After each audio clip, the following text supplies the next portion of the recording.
Hi everybody, welcome to the special episode where two of us are hosting the episode.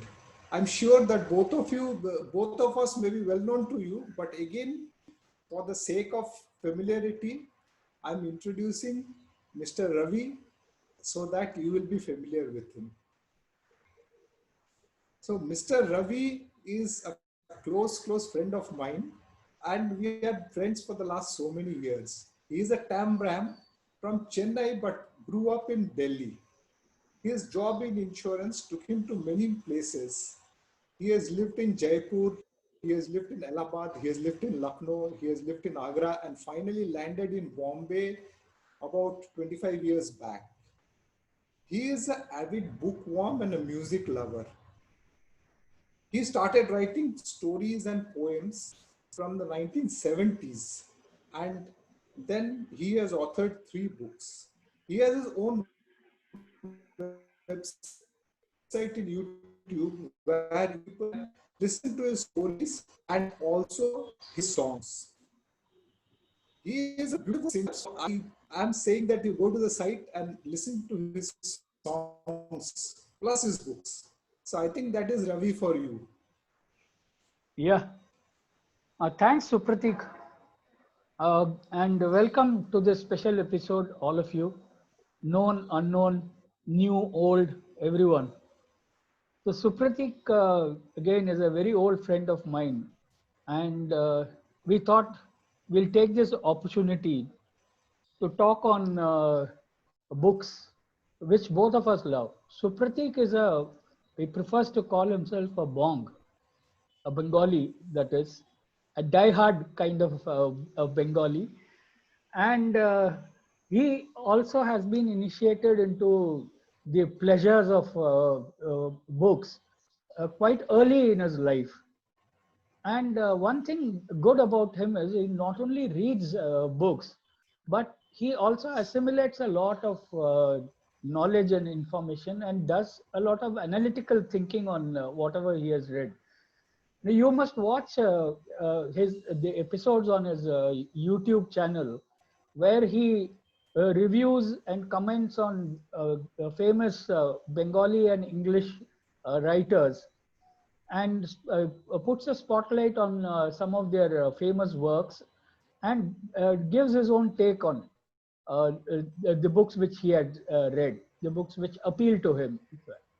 So together today, we are doing a special on a very famous author, a very popular author, Dan Brown. So to tell you more about Dan Brown, I hand over to Supratik. We say, thanks, Ravi. We say that it is Daniel Gerhard Brown. If I tell you this name, you people will also to just place immediately.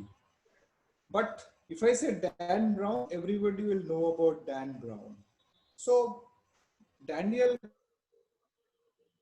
Gerhard Brown is one of the popular authors of the modern times, but he is known by his short name Dan Brown. He is the writer of mystery thrillers, and he has created a character called Robert Langdon. Robert Langdon happens to be a hero on 5 of his novels. His books have been translated into 57 languages across the globe and have been sold up to 250 million copies till now. So you can imagine what is his popularity. Going by this, he will not give you what he was, how he started writing, how he grew up, where he grew up. So I'm going to take you through a little bit of that. Dan Brown was born in 1964 in Exeter in New Hampshire, US. He is the eldest of three siblings. His father was a mathematics teacher of Phillips Exeter Academy in New Hampshire. His mother was a trained church organist, and the children grew up as Episcopalians. if you ask me what is Episcopalians, I will be able to tell you only that this is a Christian sect, and maybe because he has grown up in that particular sect, his interest in the Christianity materials in his books. The fact that Dan Brown is so interested in anagrams and solving puzzles came from his father. He made the children really sweat it out, and even Christmas presents were given after they were able to solve puzzles and participate in treasure hunts. Dan Brown completed his graduation from Amherst College in 1986, and then later on started contemplating what he would be doing as a profession. He took up a career of music and was contemplating to do songwriting. And at the same time, in order to sustain himself, he took up teaching in school in his local school. Around this time, Dan Brown joined the National Academy for Songwriters and started participating in their programs on a regular basis. At the academy, he met his future wife. She was Blythe Newton, who was the director of the academy, and she is 12 years senior to Dan Brown. She was going out of her way to help young Dan in his various projects. The couple married in 1997 in a simple ceremony in New Hampshire. We have been told that by the end of separated. Now Ravi will take you through his works, and then we will continue the program with a little bit going into one of his stories. So over to Ravi. Okay, thank you, Supratik. No, it's a Thanks. bit sad that these two got separated. However, no, Yes. another interesting story goes, uh, Dan Brown, while on a vacation in Tahiti in the year 1993, he happened to be reading Sidney Sheldon's novel, Doomsday Conspiracy, and he was inspired by this book to write thrillers. So he first wrote Digital Fortress, that was his first novel, and then subsequently quit his teaching job in 1996 and then started concentrating on a career of full time writing. Thereafter, he never looked back, and the rest, as we can say, is history. So Brown is known most for his mystery and nail-biting thrillers, and his most famous and popular creation, as Supratik said earlier, is Robert Langdon, a suave Harvard professor who is an expert in religious symbology. So, in fact, he is the main character of the last five Dan Brown novels, including a novel which we have picked up for today's discussion, that is Da Vinci Code. Now, this Da Vinci Code was written in 2003, and it is the second of the Robert Langdon books. And it opens in Paris, where the curator of the Louvre Museum is gruesomely murdered within the museum. Now, the French intelligence agency gets in touch with Robert Langdon, who happens to be in Paris for an event as a guest speaker. The agency suspects Robert Langdon's involvement in the murder, as the dead man, the curator, had scrawled the message, "Find Robert Langdon," minutes before his death. Robert was also scheduled to meet the curator earlier in the evening, so that created a lot of suspicion in the intelligence agency's mind. Now, as this story unfolds, in steps Sophie Noveau, the estranged granddaughter of the murdered man. She is a cryptographer working for the French intelligence agency. She suspects that her grandfather, before being murdered, left certain clues and a message for her. With the help of Langdon, Sophie is able to decipher the message and is able to retrieve a box from the safe deposit of a bank. In this box, they find another box containing a keystone. Not knowing what the keystone is meant for, they take it to an expert on the Holy Grail, one Mr. Teabing. After discussions with him, certain riddles become clear. But it also appears that Teabing is part of the conspiracy and was involved in the killing of her grandfather.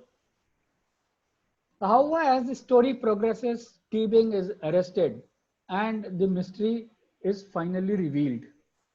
Sophie meets her grandmother and her long lost brother, and it is revealed that they are the descendants of Jesus Christ and Mary Magdalene, who, according to a popular legend, were actually husband and wife.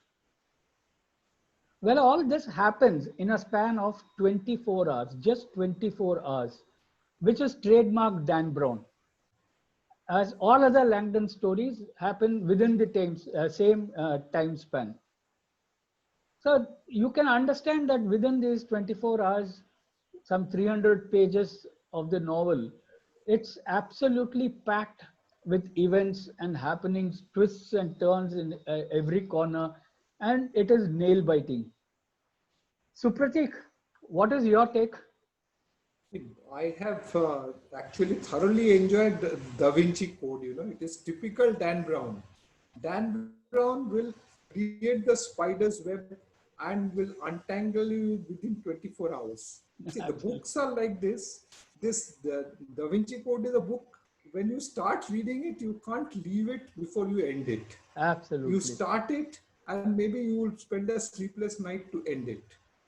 So that is typical Dan Brown for us. Yes. Then what happens is there is another trademark of Dan Brown, which is also there in this book. See, here most of the villains of Dan Brown are some known person.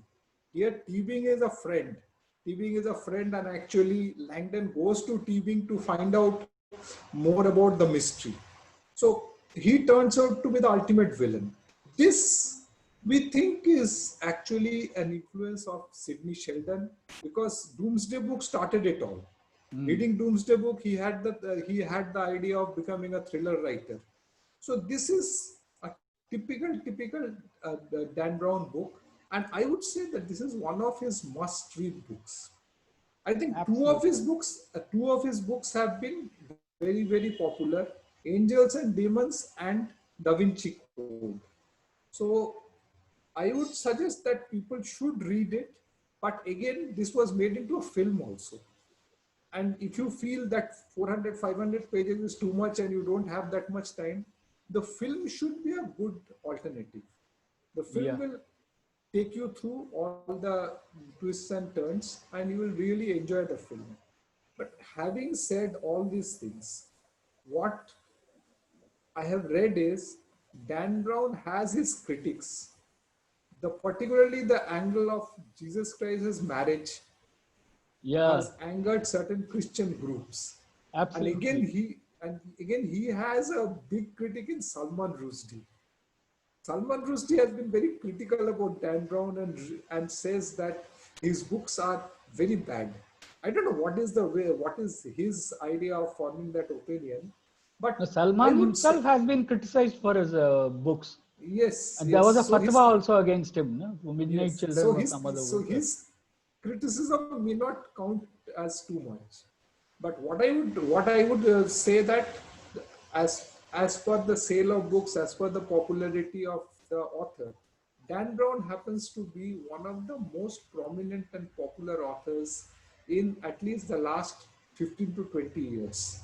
True. Last Absolutely 15 to true. 20 years, he is one of the most popular, if not the most popular. And I'm sure everybody who is listening to this program, or who would be listening to this program, would be familiar with the name of Dan Brown. They will never say Dan who. They will say Dan Brown. maybe Daniel Brown. Daniel is somebody is I think will be very eager to know what we have to say about Dan Brown. So I think anything more you can add? Yeah, no, another curious thing about his books, the Langdon books at least, there are some recurrent themes. The themes of his books include cryptography, religious symbols, art, and as you rightly pointed out, conspiracy theories. And he goes back in history to dig out all those, controversial stories and legends and converts it into fiction. Yes. And he uses, as you Yeah, and pointed out, yeah, he uses a lot of Christian themes, maybe mostly Christian secret themes. societies too. Huh? Maybe secret societies too. Yeah, that Opus Dei and whatnot here. So he Yes, uses yes, yes. Christian themes, and all this is a very interesting mix of fact and fiction. In fact, if you had noticed, in Yes. each of his books in the beginning, Dan Brown makes it a point to claim that the places and organizations mentioned in the book are real. Now, normally there is a disclaimer that everything is fiction and On no fictional, direct or fictional. indirect. Yeah. Now he says that Yes. most of what he has mentioned, the places and some of the events and some organizations which he mentions, they are all real. Are real. Yeah. So He's in 2005, Suprati, no, surprisingly, Brown was named as one of the 100 most influential people in the world by Time magazine.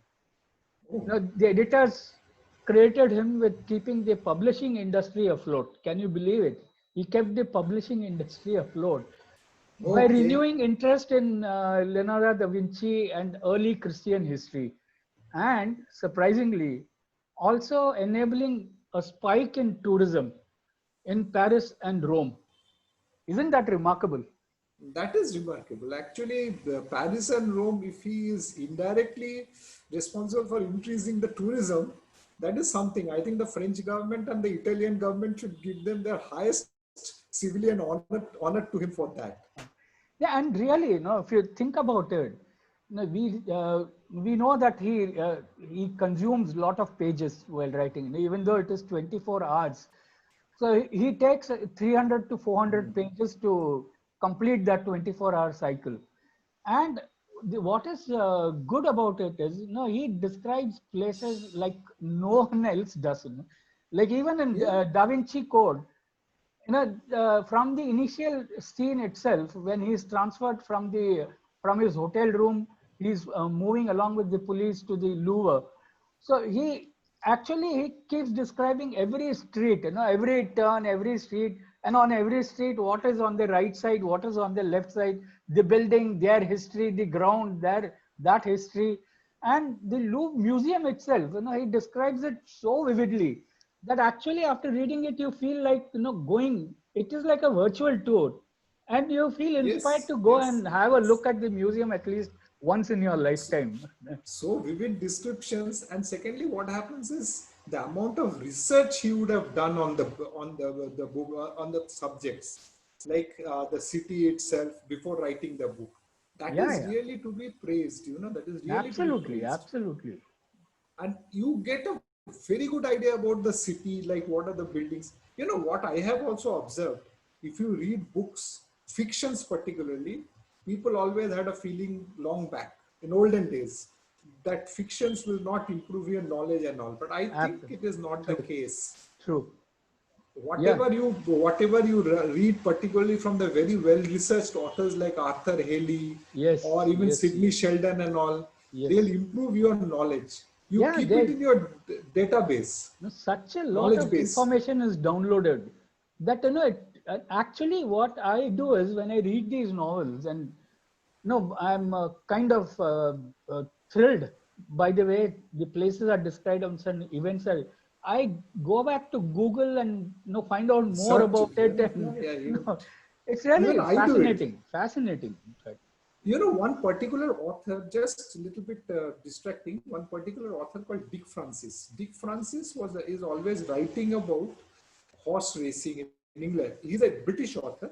Uh, He write light books, light entertainment books, all about horse racing. And there you get a thorough idea. Before reading his books, I never had any clue about how the horse racings are organized, who is a trainer, who is a jockey. But it has helped me in my profession also once. There was a I horse know. claim. I was able to know what is what. That was Bloodstock my only incident. source of knowledge. That is my only source of information. It's really amazing, really, truly amazing. And just while we are on the subject, his latest book, Origin. You Mhm. must read it if you haven't already. Yeah, You must I need to read read it. it. I Yeah, did not get a copy of it. yeah. It starts from evolution. No, he answers two questions. There are two fundamental questions there. Where does humanity come from, and where is it Mhm. going? So he covers, No, uh, very yeah, basic, yeah, fundamental questions. virtually he goes back to the Darwinian theory of evolution, and even before that, what the Bible says about evolution, what the Torah and other religious texts, Quran. Mhm. No, so Mhm. it's a fascinating kind of book, and he comes to a point where actually he introduces us to the supercomputers.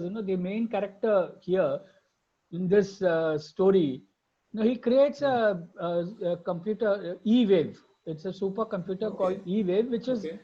better than the best computers. So, Mhm. and fascinatingly, this entire story revolves around a virtual character called Winston. So till the end, we don't know who is Winston and what is Winston. We know, of course, that he's a virtual character, but we don't understand what he's capable of and how he plays such an important role in a story like Origin. That it is a Mhm. fascinating. You have Okay. to read it, and those I who need to haven't read it. must. In fact, I need to read it, and all the listeners will also have to read it and come yeah, the back to us listeners with have to. comments. They Yes, will yes, have to yes. come back to us with a comment. Like I would think so. No, no, of course, we encourage that. And please do comment, subscribe, talk to us about your preferences. Give us some suggestions so that we can put up shows. And maybe in future, we can invite one of you interested people to come and have a chat with us. Wouldn't Yes, that be good? Yeah. that should be really nice and very interesting, very interesting. And please tell us what sort of authors you would like us to discuss, so Yeah. that this will also give us an idea, and we can do a sort of a thing with one of you, and we'll Yeah. definitely That do would it on be, request. We'll yes. definitely do it. Somebody says we'll definitely do it. Yes. So, with that, Supratik, shall we sign off? I, I think we should sign off, and thanks everybody Yeah, for thanks a lot. Keep patiently listening. keep listening, and we'll sign off, and we'll see you And sometime. yeah, and this Sometime, episode will be available on Supratik's channel as well as mine. So look out yes, for it and look out for it. keep And listening. what we should say. See you soon. See you soon. Yeah. See you soon. Okay. Okay. Bye.